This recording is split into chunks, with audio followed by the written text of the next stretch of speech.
Good evening and welcome everyone to the Thursday, June 17th Planning Board meeting. I'd like to call to order. Pledge of Allegiance. Stand for the Pledge of Allegiance.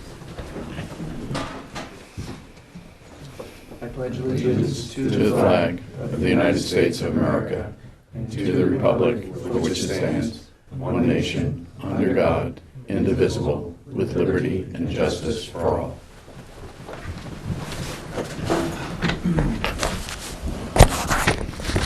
I'm Acting Chair Michael LaRue. To the left of me, we have Paul Amatucci and Jerry Graybill. And then we have to my right, Allison Herlihy and alternate member Phil Roy. And then we also have Ann Perfecto on Zoom. All right, so first thing is the public hearing, conditional use application, outdoor storage, 405 Portland Street. I don't believe anyone is in attendance for that, and I haven't received any emails or Okay. anything like that. So we'll close the public hearing on that. And then the subdivision amendment, creation of one lot, Saddle Hill Drive. And I think we're in the same situation. There's got no letters or anything like that, and there's no one in the waiting room. Okay, so then we'll close the public hearing on that. Next is the public comment.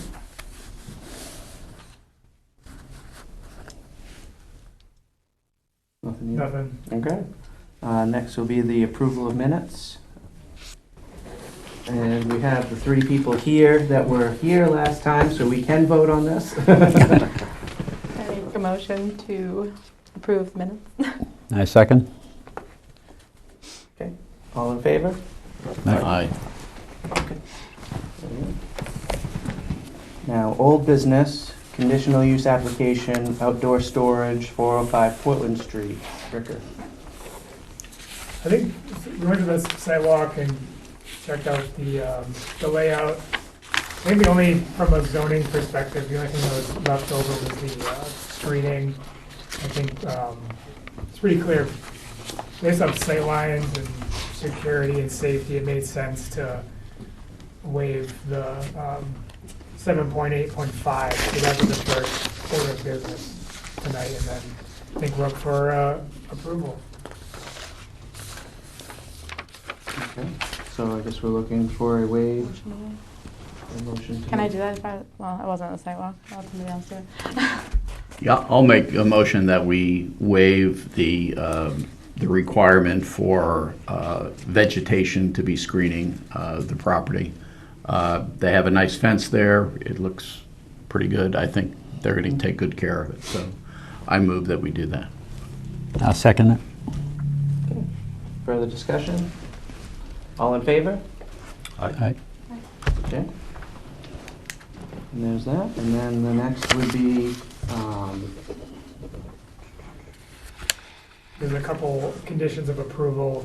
One was just modifying just checking with DOT for your entrance permit, and then the second one was a Knox box with Chief Plant. Yeah, I'll talk to Dennis this week. Okay. So we're looking for a motion to approve the conditions of approval. I'll make a motion to approve the conditions of approval. I'll second that. Okay. No further discussion? All in favor? Aye. Aye. Okay. And then the application approved. Can I make a motion to approve the application? Or find it complete? Approve it? Okay. I'll second. Okay. Further discussion? All in favor? Aye.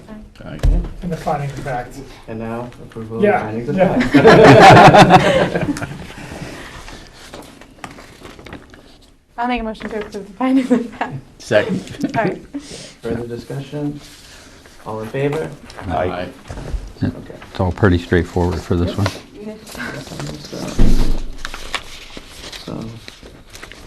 So next, moving on, is subdivision amendment, Saddle Hill Drive, Turner.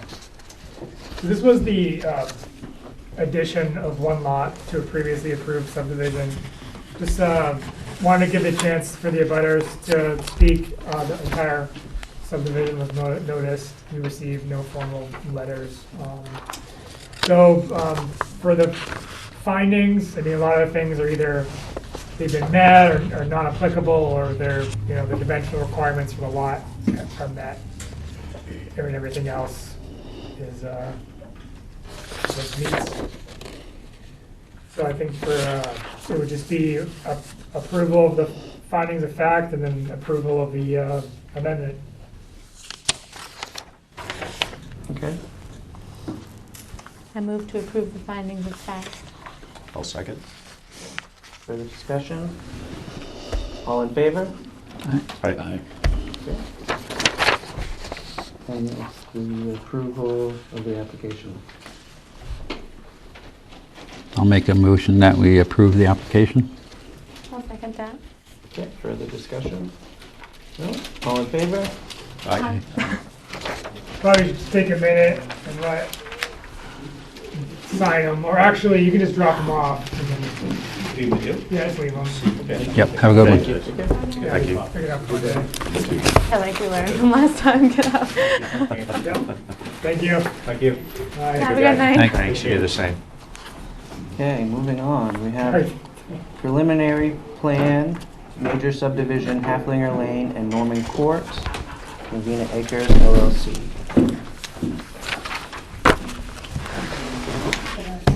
That's this here. Best place for this guy now. Right there should be okay.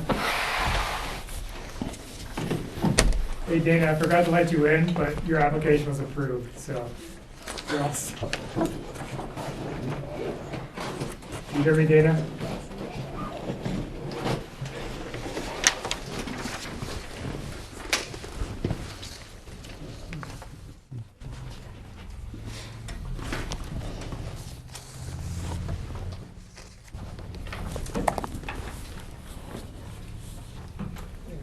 So, we continued the meeting from last time. I think the main thing was to give the board a little bit more time for any final send-off or final approval. And I think the two things we asked for were the phasing plan and a construction plan. I think Neil's here to Yep. talk about. And my name's Neil Raposa, I'm with Civil Consultants.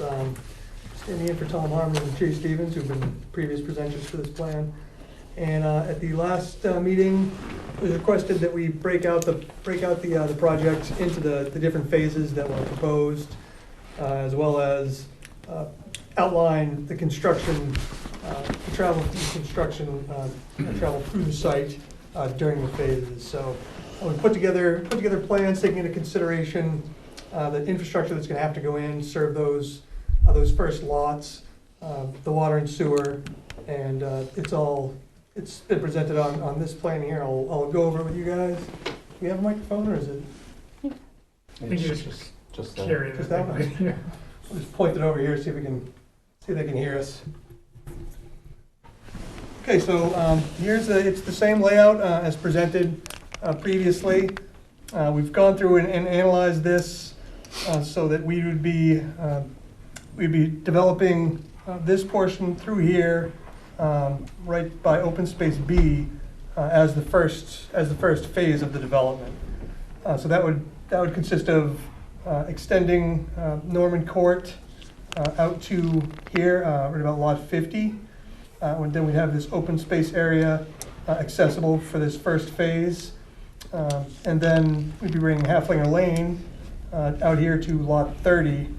And I believe this consists of the 20 lots, the initial 20 lots that can be built at the same time. This is going to require the water and sewer lines to be built out through here. We're just going to continue into this Cocoa Crossing and utilize this as the path for our construction as we phase through. So this would be initially the staging area would be at that crossing. I'm not sure if you guys got out there to park out here during the site walk or not.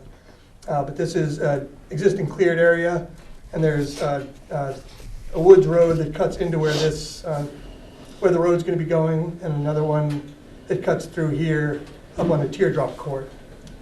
So that would be the initial construction staging area.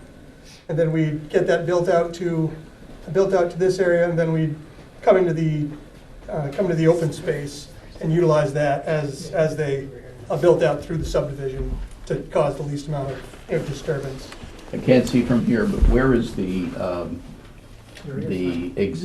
last existing house there on Norman? This is, the last existing house is right in here. Okay. So this is that last existing house, and then there's the pavement, or the gravel, the broken pavement stops right in here. Then this is that kind of raised area that's all clear. Yep.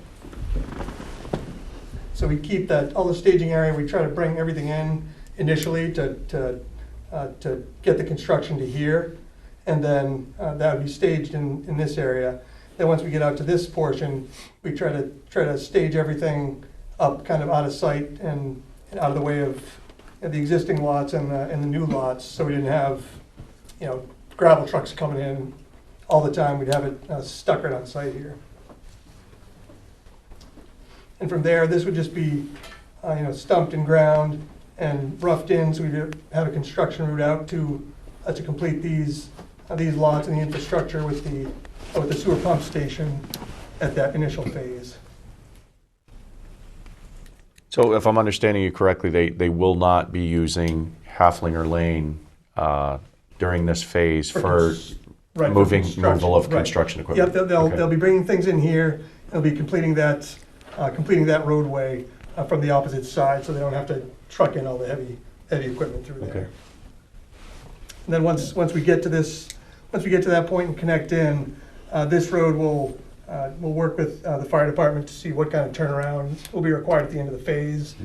So we, maintain full emergency access to this, and it would have, less than, the maximum number of lots on a dead-end road at that point. So that would give them, legal emergency access out there. So how many units are in this first phase? In the first phase, there are 20 units.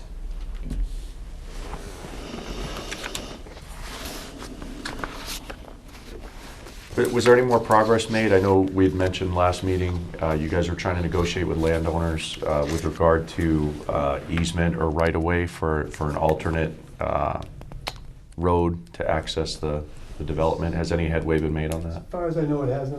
We have not made any headway. We do have 2 alternate plans that we're currently working on. Okay, We're just waiting to hear back from those homeowners. And, gotcha. I mean, I can give you a brief idea if you'd like of what we're. Please do. Sure. The 2 homeowners that we've had conversations with are here and here. So one of the things that we would like to do, there's a little challenge here because of the type of business that is on this property currently. But if we can get access here out to Route 9, then we'll bring this straight across here, and we'll eliminate this section of road. And then we don't have to cross these wetlands at all over here.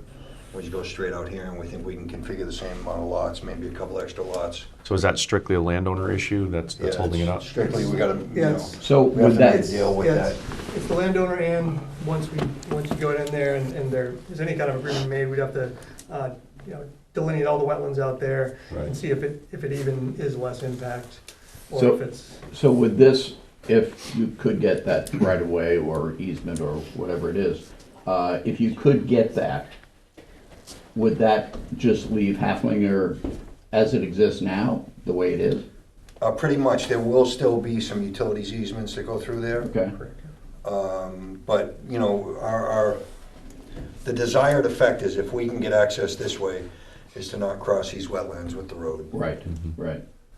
So if we can It's in avoid that, we're everybody's going best to, interest, right? but we, at this point, this is what we have, and this is the plan we're moving forward with. But if we would prefer to go that way, but I can't. So have you made initial contact with the landowners? I You have, so okay. we're at right now, I've spoken to both of these. Both have expressed interest. We have some sketch plans that I need to present to them and see if they'll go with it, and if it's economically feasible. I mean, unfortunately, we're not the town. We can't say eminent domain and we're gonna take it. Right. And like I said, we still don't know really what is out there as far as natural resources and Right, we'd have to work yep. around. So it's, I think it's a great concept. We just have to make sure it's a feasible option. Gotcha. Yep. So this is what's available to us now and is, a plausible plan and everything checks all the boxes. It's just, always trying to look for, the best way possible. So I can go over I have 4 conditions for the final plan for the preliminary approval. 1, simple crosswalk to the library. It's just paint, but it can be good for across from Norman Court to the library, traffic calming. Some detail on the sidewalk. I mean, you can barely see it on the plan, just how wide it is, where it goes. I mean, the 3 is built in anyways, we just want that, the traffic study, you guys agreed to do that anyways. And then 4, just to clarify, what I'd like to see are just, and that might be built into the traffic study anyways, are recommendations on the School Street, Old Pine Hill Road intersection. And not necessarily requiring you guys to do the work, but it'd be good to have some recommendations on it. So I think I'd like to expand because I see some people here that expressed big concern in the public hearing about the traffic on Old Pine Hill Road and the rate of speed that they travel at. I had a conversation with Captain Locke today, and he said that they have done you see when they put those things up that say speed limit 35 and your speed is X, they collect the data from that, and that tells what the average speeds are. So we have that data available. I don't have it here tonight, I just talked to him today. We do have that data available to show what the actual speeds are on Old Pine Hill Road. I don't want to speculate on what that report says, but he indicated to me that the speeds on that road are not as fast as we think they are. I think people treat that like a drag strip, but he's saying the data doesn't support that. But we can get a copy of that report. That's public information. So James and I discussed several things, and I think that looking at that data will help guide us. James is talking about a crosswalk across the road there, with some signs, crosswalk. We also discussed doing a speed table.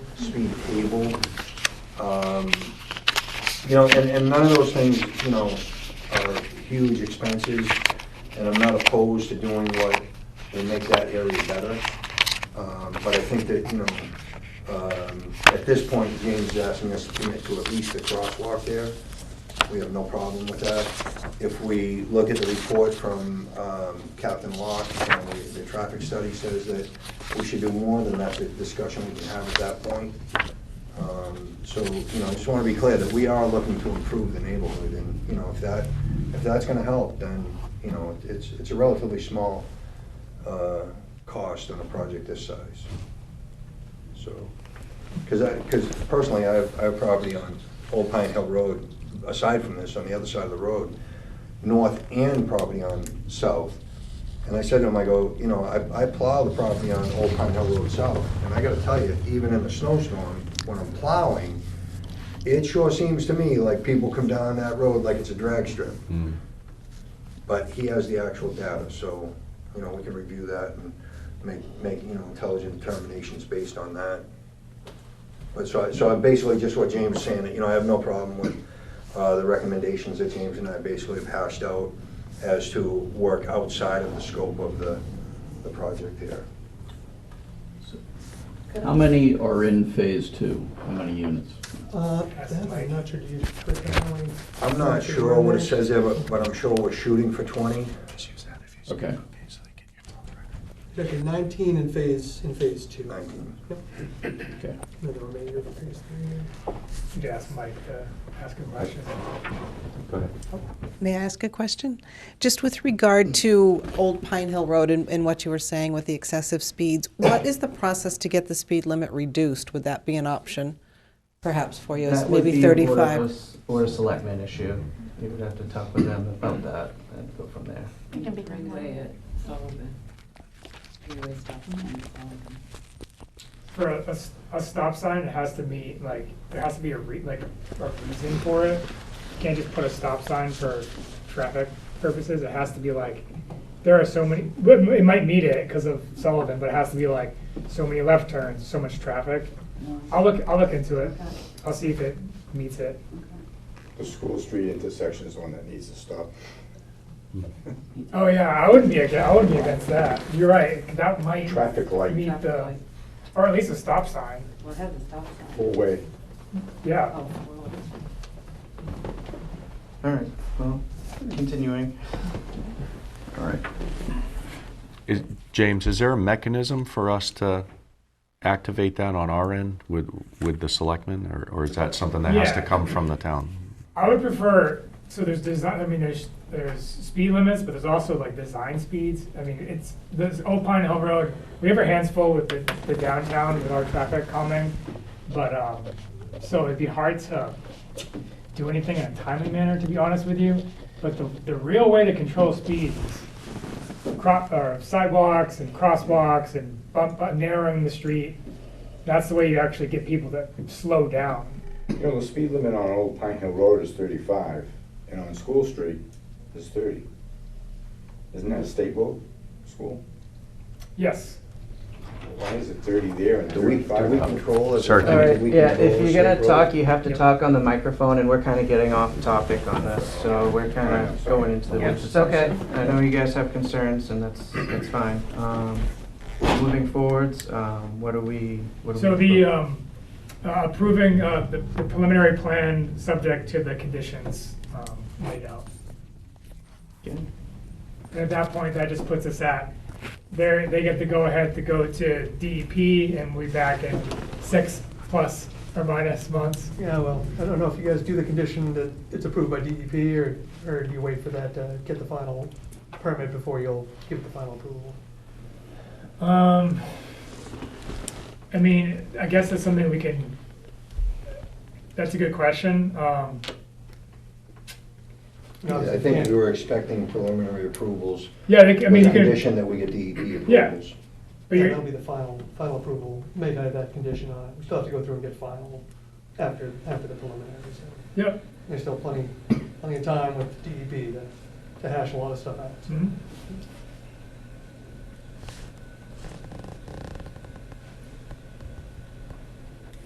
So yeah, it's approval of Movement. the conditions. I'll move to approve. Okay. I'll second. Okay. All in favor? Aye. Okay, there we go. Thank you. Thank you. Thank you. Thank you. So, what was that? What was I'll that probably mean? send out, It I mean, means it's that gonna be. this is a random preliminary time, approval. 6 months If from now, DEP this is comes back for and final says, approval. then it's I'll done, already send right? out That's fine. mail notices again. That's, would appreciate that. yeah, sure. Right, it lays with them. Relax. But if they How do you know? if they can get that other road, that would solve two problems. Yes, it would. Okay, next up, new business, Essential Services Solar Farm, 259 School Street, 259 School Street Solar LLC. We're here, this is the third solar farm the planning board has reviewed. The sketch plan, so tonight's all about general comments, getting an introduction from the project, and giving us our direction forward, if you have any questions or outstanding concerns with the project. Okay, thank you. My name is Michael Sudak Good to see you. Bye. of Atar Engineering. Thanks. Here on behalf of NH Solar Garden and SOW Solar Incorporated. I have Andrew Keller of NH Solar Garden calling in remotely. And thank you for having me. Mr. Chair or Mr. Planner, it's been a while since I've had a piece of new business here with the board, so how would you like me to proceed? Brief overview of the project? Or, yes? Okay. Andrew, would you like to go first, maybe just a brief introduction on who you are and your involvement in the area? Sure, happy to do that. Can the board hear me okay? Yeah. Yes. All right, well, thank you all for having me remotely. I'm sorry I wasn't able to be there tonight. as Mike said, NH Solar Garden is my development firm. We're based out of Portsmouth, New Hampshire. I've been developing solar projects across New England for over 10 years now. This area is my home. I lived in southern Maine most of my childhood, and I raised my children over in Portsmouth Stratham area, and focused a lot of my attention originally in the New Hampshire solar market as it was evolving, and closely watching the market in Maine with the hopes of being able to do some work in the state that I grew up in most of my life. So when I had the opportunity to come over and do a few projects in Maine, obviously we're excited, and especially ones that are so close to home. We have a few others that are going on in different parts of Maine and working with ATAR to help us with the engineering. So we've been very involved since the beginning of the Maine program, and we've been watching what the kind of industry has been going through, some of the challenges, and taking from some of the experience that we've had in other markets to work with Mike and his team to bring forward what we think is a very organized plan. The project currently, and I can have Mike go through some of the details on the engineering, but the project is currently being studied by CMP. We should be receiving our study back from them very soon. So that started, I believe it was back in January or February, and with some of the slowdowns that you may have heard in the news about CMP and their study process, we've been held up a little bit, but we anticipate seeing our results coming back here very, very soon. So I'll have Mike kind of walk you through some of the specifics on the engineering, and if there's any solar specific questions, I'm happy to answer them. I know that your town is one of the few towns that has quite a bit of experience in Maine with some of the other projects that are one under construction, a couple others I believe that have gone in front of this board. So I'm pretty optimistic that Mike has done a great job kind of organizing the site plan and coming up with some good strategies to make sure that it's kind of low visibility, kind of in the back 40, and working around some of the details that we've uncovered in our survey process last fall and into this early spring as well. So again, happy to answer any questions, but I'll hand it back over to Mike to kind of walk you through the site plan. Thank you, Andrew. All right, I'll turn your direction to the easel material. Hopefully, I'm going to try and orate from here. If you need me to go over and point, I can do so. So this is 259 School Street. This is on the intersection of School Street, which is at the bottom of your page, and Heritage Drive on the right side of the parcel, extending vertically. 69-acre parcel in the R2, it's transitional residential district. Existing condition, there's a single-family dwelling in the southwestern corner of the property on the School Street frontage, and the remainder of the frontage along School Street and most of Heritage is a really nice field. As Andrew described, the back 40, once the field has left, is mostly forested upland, aside from some forested and non-forested wetland, and then the watercourse channel for the Malloy Brook that you see along the left side of the parcel, extending vertically, running from north to south. Let's see, in terms of what we propose to do, just math off the top of my head, a 440 table solar array, so that's around 10,000, just over 10,000 individual panels. Overall acreage, I believe, is in the ballpark of 15 or 16 acres of occupied area, serviced by a small gravel driveway. All of the other usual solar array trappings, perimeter fencing, some clearing for southern exposure for the service of the panels themselves. And let's see, mapping that we've completed so far, we've completed our wetland delineation, vernal pool delineation, stream bank survey, soils delineation is in progress, and touching on the vernal pool side, the transparent hatch in the middle of the property there is a significant vernal pool that was identified. The line work that you have in your packets is slightly larger than what the area ends up being. We went out and picked up the flags after this application was sent in, but it's still a large one. It's on the order of like 14,000 square feet, so it's a big boy. So we have a critical terrestrial setback that we'll have to apply for a NERPA through and keep our disturbance to beneath that 25%. So fully intend on adhering to that. And I think that concludes my overview. Be happy to answer any questions. Thank you. So a couple of questions, and Sure. we've been getting a quick education on solar with the board. But just a couple of issues with regard to ATAR. You guys have been doing this for roughly 10 years. How many solar farms have you guys decommissioned? Decommissioned? None to my knowledge. Okay, and that's a concern for the town, and the only reason is, you know, there's a lot of lead and cadmium in the solar arrays themselves. If for some reason ATAR goes out of business, the landowner's going to be on the hook for the cleanup. If the landowner defaults, it's going to default to the town. Okay. Other industries who have come to the board previously have been amenable to setting up a bond or assurance of some type up front that would be held, you know, specifically for decommissioning. Is that something you guys would be amenable to, or that you've done in other areas? I believe. If you'd like. Go ahead, Andrew, please. Yeah, no, that's a very good question. It's a very common question that we handle.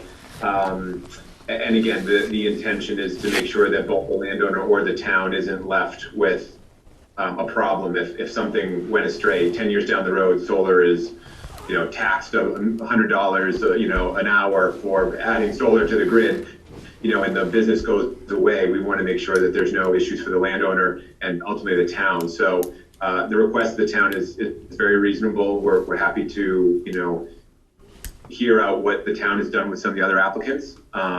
You know, having some type of surety is pretty standard. This solar array, looking in my background, is the Milton landfill, not far from you guys. I did that project about 4 years ago. Where we understand the importance of, you know, the sensitive nature of certain pieces of the land, regardless if it's an old capped landfill where there's a lot of waste underneath the ground, but it's still a sensitive site. So, you know, working with a kind of a virgin piece of property, you know, we respect that, and we'd be absolutely open to something consistent with what you've addressed with your other solar projects in town. Okay, great. And then the only other concern from a perspective of public safety is if there's an issue or an emergency on the property, access for the fire department and the police department, and they know what the hazards are as they enter that area. So we would just want a good, you know, brief with them so they know what they're getting into if they have to access that area. Yeah, absolutely. I mean, if we want to build that into our notation language in the plan set or discuss it at pre-construction meeting, however we need to handle that, it's excellent. Absolutely. Cool. Yeah, there's also the opportunity. Sometimes we have like a manual or, you know, some type of something that can be left with the fire and police department. Typically, our mentality obviously is that if there was a forest like fire outside the panels, obviously we'd love to have the fire department protect our equipment. If it started inside, we'd be obviously looking for the fire department to really protect the abutters. And unfortunately, it'd be a shame if the panels, you know, were to be affected by something like that. That's what insurance is for. So, you know, I think it'd be appropriate for us to, you know, if we need to do a pre-meeting, we will. If there's some type of a manual of explanation that they can have on file, those are also very reasonable requests that we're happy to accommodate. Thank you. Thank you. Yeah, we set up a surety bond, and they had a third party do a report on projected cost of decommissioning. I think it was about $100,000. And then one of the conditions was just revisit the decommissioning plan every 5 years for any inflation cost or anything like that. Yeah, I think one detail you just brought up that's important is the way that we've worked some of these in other communities is just as you said, it's a check-in every, you know, certain period of time. 5 years is reasonable because, as we all know, the decommissioning price today could be different tomorrow. You know, if there's a higher value for steel or aluminum 10 years down the road, you know, your number you quoted doesn't seem, you know, unreasonable compared to what I've seen in some of our past decommissioning plans. Maybe that comes down because steel is at a premium in 10 years. But I think that's, again, a fair and reasonable request to have a check-in every 5 years and make sure that it's fair for both parties and, you know, nobody's being left, you know, holding the bag, so to speak. The other, Sounds great. So I have a question. What is the projected life of this farm? So typically, right now, the solar panels, as they're purchased in the market, they have a 25-year warranty. That's a production warranty, so based on how much power they'll produce. Solar panels are meant to decrease their production a little bit, about 0.5% each year. So if for some reason there was a year you saw more than that production come down lower than that amount, that's where the warranties kick in for panels, for example. The inverters, which is the other major component that converts the sun power, from DC to AC power, those are usually 10 to 15-year warranted items. And so both of those together kind of create a warranty structure for the ownership of these projects. Typically, our agreements that we have to share the power or sell the power to under the net energy billing program are typically 20 to 25-year agreements. So we try to align the agreements to sell the power close enough to where the equipment manufacturing warranties are. That doesn't necessarily mean that at day one of year 26 that every panel is going to not work or every inverter is going to fail after year 10 or 15. My experience over the last 10 plus years in this business is that I have had some inverters have some warranty issues where we had to, call in those warranties and have them replace them for us. Knock on wood, I've yet to have a panel not work in over 10 years of installing these projects. So a little bit more information, but that just gives you a little bit of background on how the projects are organized and how we kind of see those warranties in the life of the projects.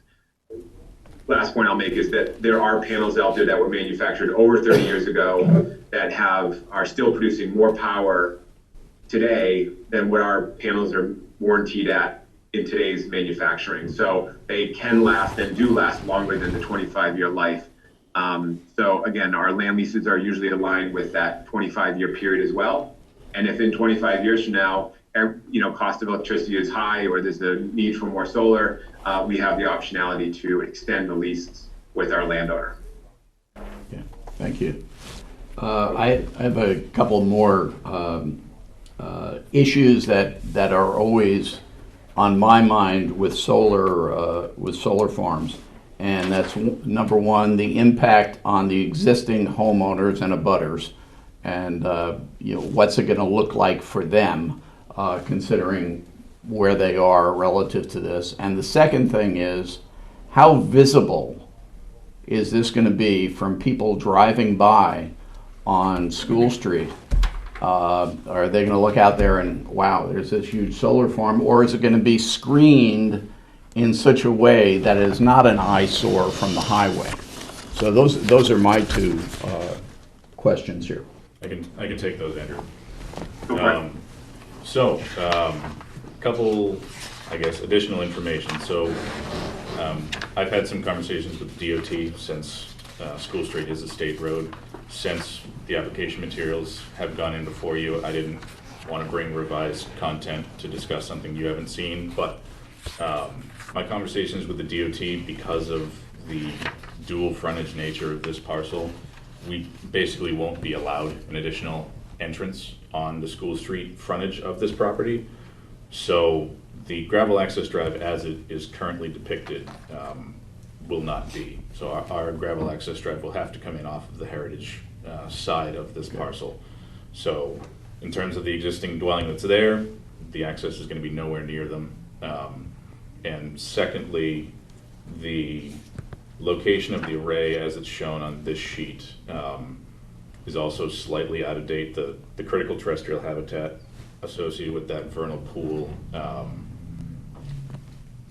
kind of just came into the plan set as I had the application deadline for this project. So the entire array proper will be located completely north of that 250-foot setback. We don't intend on having any panels within that setback. It's kind of hard, or it's not kind of hard, it's impossible not to have the gravel access drive go through it without negotiating a crossing of the Malloy Brook that I don't want to do. It wouldn't be reasonable for us to do. So we're going to have a little bit of an impact to it, but as far as what School Street sees, I mean, you have I took a dimension right before I left because I knew this question would come up. We have like 500 feet of distance between the back of the field and where the array itself starts. So School Street itself won't even know it's there.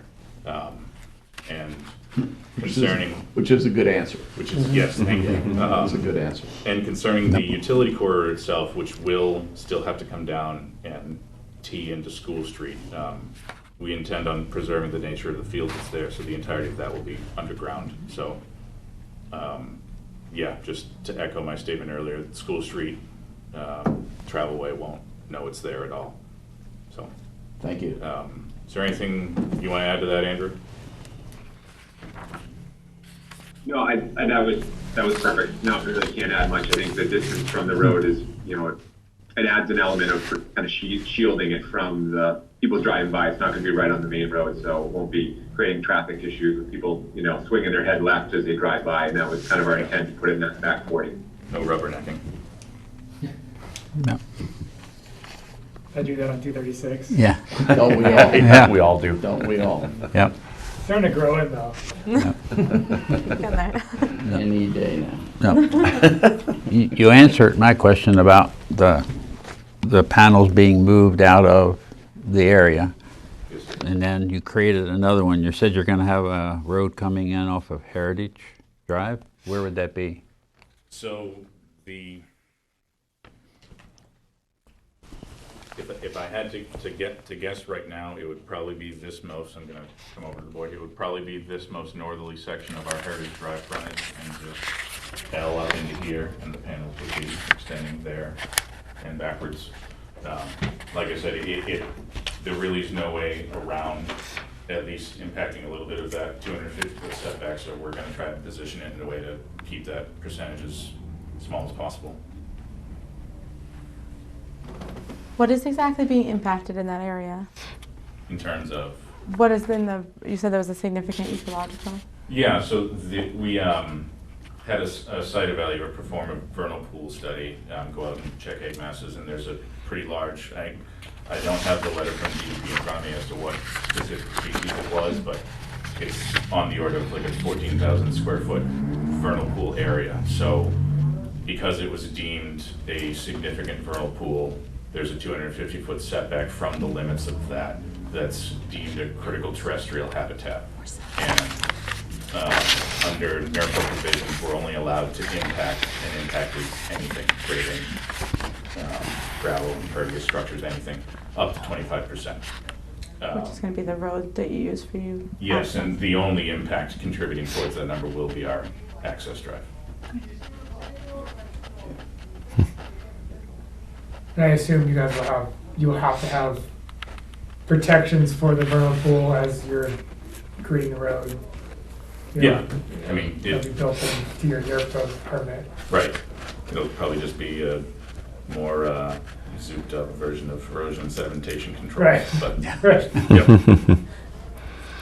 Looking at the topo map here, but I'm having a hard time making heads or tails of it. Haven't been out there myself. Is this a high spot or a low spot, or on the topography? What are we? It's relatively flat, honestly. Okay. It isn't much of a low spot. So all of the wetlands on the eastern side of the property, these fingers down here in the field and these back here, really are more wetlands in soil than in like depression and maybe standing water. But that one's enough of a bowl to have egg masses in it. So Yeah. it It appears the setback's far enough. I guess my concern is with the south-facing panels. If anybody's coming on School Street, at a certain hour of the day, are they going to get blasted with light in the face? I know that's been issues in other solar projects. Yeah, no, that the solar panels are meant to absorb the sun, not reflect. I mean, the only reflectivity that you have off the solar panels, because the glass that's used has an anti-glare kind of sheen on it, is like some of the aluminum around the perimeter of it. But we have not, in any of the projects that we've done, had an experience of it, especially being this far from the road, being over 500 feet, like Mike said, having any impact on traffic. We have to do like FAA submissions to make sure there's no impacts, and they're obviously hypersensitive to glare. And we've done that, and we received back that there was no additional requirements of us with the FAA. So I'm not sure if that adds any comfort to the board, but that is a requirement. We have done it. We have completed that process as part of our survey work. And so we don't really see glare as a typical thing from solar panels like this. Thank you. And just one little piggyback off of that. So the elevation relief difference, I know the contour labels are a little small, I apologize, between School Street with elevation 210 and then basically the top of our vernal pool setback where our first panels would theoretically begin is elevation 240. So Okay. you have 30 feet of difference there, but you have, again, as I said before, 500 feet of Trees and preserved canopy that Okay. will, yeah. That's good.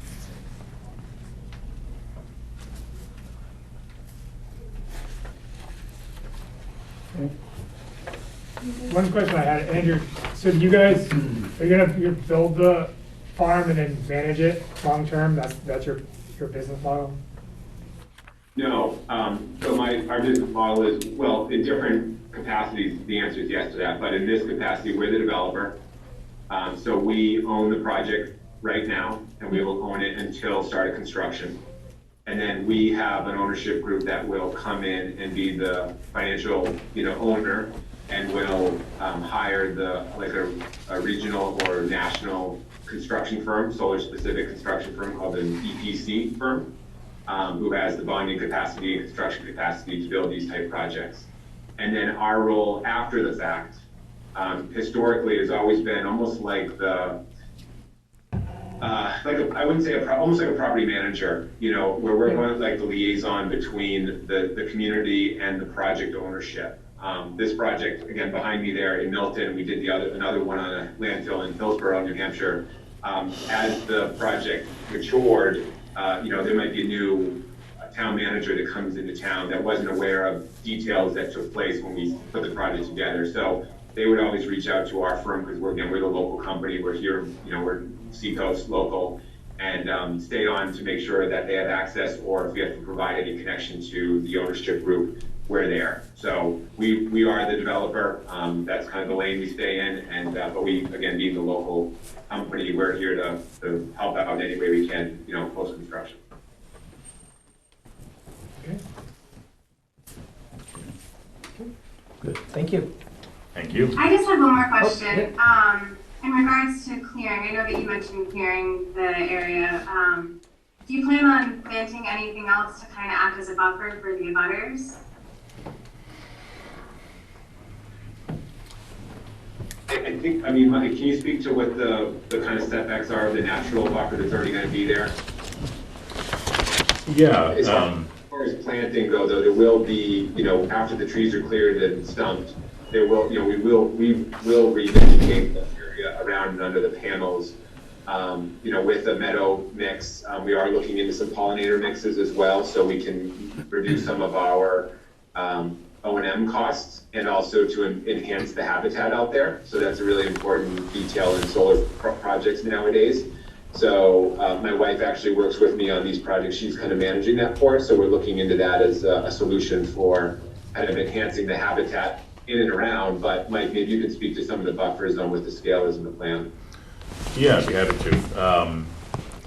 Let's see. So I think we've kind of put to rest any School Street abutters and the legitimacy of whether or not they'd really see anything at all of the array, but maybe some of the rear yard setbacks or the backyards of the Heritage Drive abutters.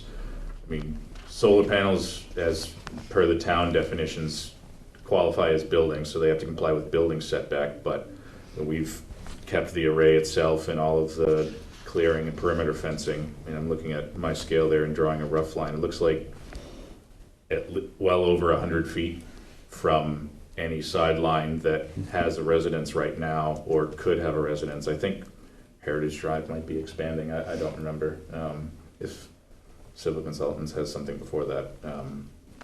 But I mean, we'd be happy to consider it if something like that comes up and is deemed necessary to happen, maybe in response to public comment, if we do have some Heritage Drive abutters come in. But right now, I think there's more than enough adequate distance to ensure that really nobody's gonna see it. And I think basically on the site walk, Yeah. we can take a look at how that looks and see Yeah, it's a you great know, point. what the impact could be. Yeah, absolutely. Thank you. Welcome. Thank you. Thank you.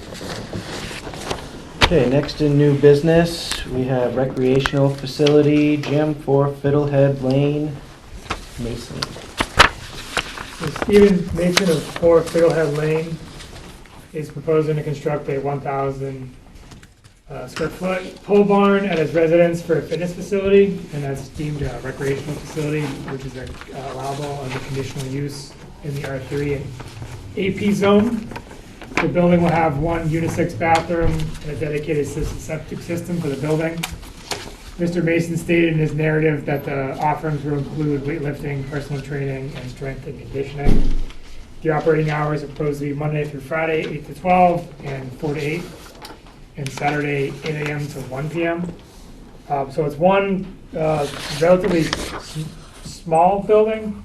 In the entire, there's just one room in the building that's used for the general fitness, and then the bathroom. I get everything, Stephen? Yes, that is correct. Thank you. Is there anything you wanted to add? Not specifically, no. That should be it.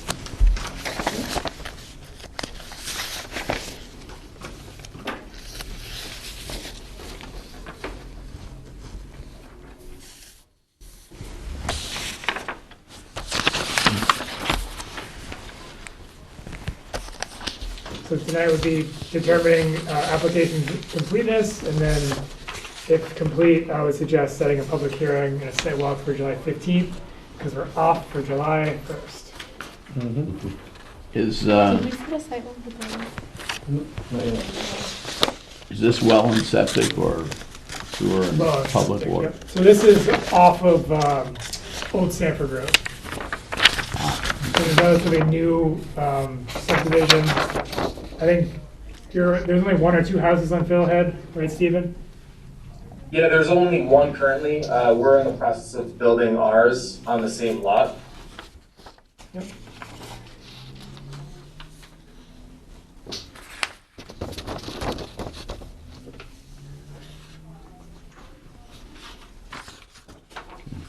Seems like it meets everything, so can we just make a motion to find it complete? Yeah, all right.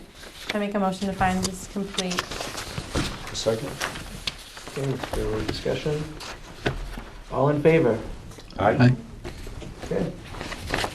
Next would be to Site walk. schedule the site walk and the public hearing. Yep. So for July 15th, and then do 5 o'clock for the site walk. Okay. 5 o'clock work for you, Stephen?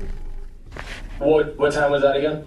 5 o'clock on The 15th? July 15th?